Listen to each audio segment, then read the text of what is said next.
It weighs 3.3 pounds. It is a black Samsonite briefcase with a gold lock. And for 6 years, it has never been more than 10 feet away from Mikhail Gorbachev. When he works in his Kremlin office, it sits in the anteroom. When he travels, it rides in the car behind his limousine. When he sleeps, it is in the room next door, carried by one of two plainclothes colonels with expressionless faces who follow him everywhere and say almost nothing. Inside the briefcase are the codes that can launch 27,000 nuclear weapons. 11,000 of them are capable of reaching the United Wow. States. One of them alone can destroy a city. This briefcase is called the Chaget, named after a mountain in the Caucasus.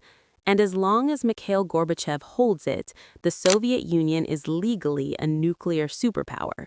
As long as he holds it, he is the most dangerous man on Earth. On December 25, 1991, he gives it away. Not What? because he wants to, because by December 25, 1991, there is nothing left to be What? president of. The country on his documents, the country he was born into, the country his parents were born into, the country that defeated Adolf Hitler and put the first human being into space and made the entire Western world live in fear for half a century. That country is gone. And what happens next, in a quiet room in the Kremlin on Christmas night, with almost no witnesses and almost no ceremony, is one of the most terrifying and most overlooked moments in modern history. The most destructive power ever assembled by human beings changes hands. In a moment of maximum institutional chaos, passed from a man who was losing everything to a man who has been drinking. This is the story of how the most powerful country on earth destroyed itself, and why the people who caused it paid almost no price at all. To understand December 25, 1991, you have to understand what the Soviet Union actually was. Not the caricature, not the cartoon villain of Western Cold War propaganda. The actual thing. The Union of Soviet Socialist Republics was born in 1922 from the ruins of the Russian Empire and the chaos of the Bolshevik Revolution. At its peak, it covered 11 time zones, 1/6 of the Earth's entire land surface.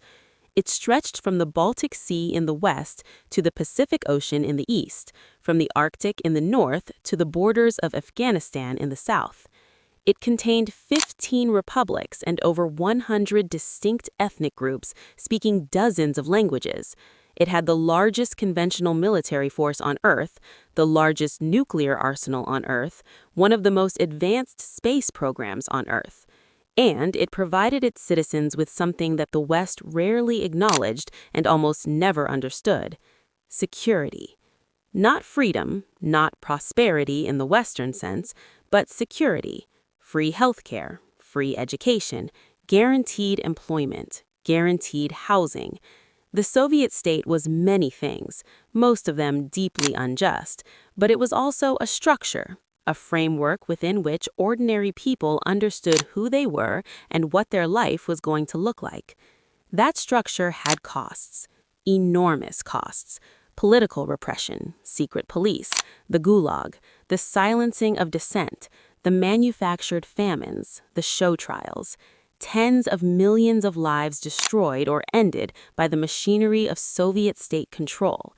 These are not footnotes. They are inseparable from the story of what the Soviet Union was. But they are also not the whole story.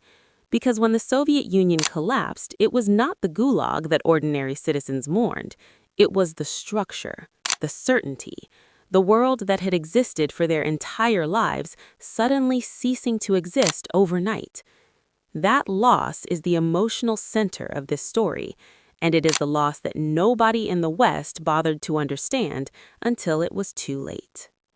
The man who triggered the collapse did not intend to destroy the Soviet Union. He intended to save it. Mikhail Sergeyevich Gorbachev became General Secretary of the Communist Party of the Soviet Union on March 11, 1985. He was 54 years old. He was, by the standards of Soviet leadership, young, energetic, reform-minded. He had come of age under Khrushchev's thaw and believed genuinely and deeply that socialism could be made to work if the corruption and inefficiency and secrecy that had accumulated over 70 decades could be cleared away. He had two ideas that he believed would save the Soviet Union. The first was glasnost, openness, the loosening of censorship and political repression. Let people speak, let the press report, let the system breathe. The second was perestroika, restructuring, economic reform, modernization. Make the Soviet economy competitive with the West by removing the worst inefficiencies of central planning. Both ideas were genuine. Both were necessary. Both were implemented too fast, too incompletely, and with insufficient understanding of what would happen when you allow people who have been silenced for 70 years to finally speak. What happened was that they did not say the things Gorbachev expected. He expected gratitude, measured reform, a renewed commitment to a better socialism. Instead, the suppressed grievances of 15 republics, 100 ethnic groups, and 280 million people exploded into the open simultaneously. The Baltics wanted independence. Ukraine wanted independence. The Caucasus erupted in ethnic violence. The Eastern European satellite states began to fall away one by one. Poland, Hungary, East Germany, Czechoslovakia, Romania. The empire that Stalin had built at the cost of millions of lives began to dissolve with a speed that nobody, not Gorbachev, not the CIA, not the KGB, not anyone, had anticipated. Gorbachev had opened a window to let in fresh air. He had not understood that the building had no foundations. There was one man watching all of this with something approaching satisfaction: Boris Nikolaevich Yeltsin. The relationship between Gorbachev and Yeltsin is the personal story at the center of the Soviet collapse. Two men, profoundly different, bound together by mutual need and mutual contempt. Their rivalry did not merely reflect the collapse of the Soviet Union. In a very real sense, it caused it. Yeltsin was everything Gorbachev was not. Where Gorbachev was careful and measured and ideologically committed, Yeltsin was impulsive, theatrical, and nakedly ambitious. Where Gorbachev believed the Soviet Union could be reformed and saved, Yeltsin came to believe it should be dismantled entirely and replaced with something new. The rupture between them was personal as much as political. In 1987, Gorbachev publicly humiliated Yeltsin at a Central Committee meeting, criticizing his performance as Moscow party chief and engineering his removal from the Politburo. The humiliation was deliberate and comprehensive. Gorbachev, at the height of his power, wanted Yeltsin politically destroyed. He failed. Yeltsin did not disappear. He rebuilt. He reinvented himself as a populist Democrat, the man of the people against the out-of-touch Kremlin elite.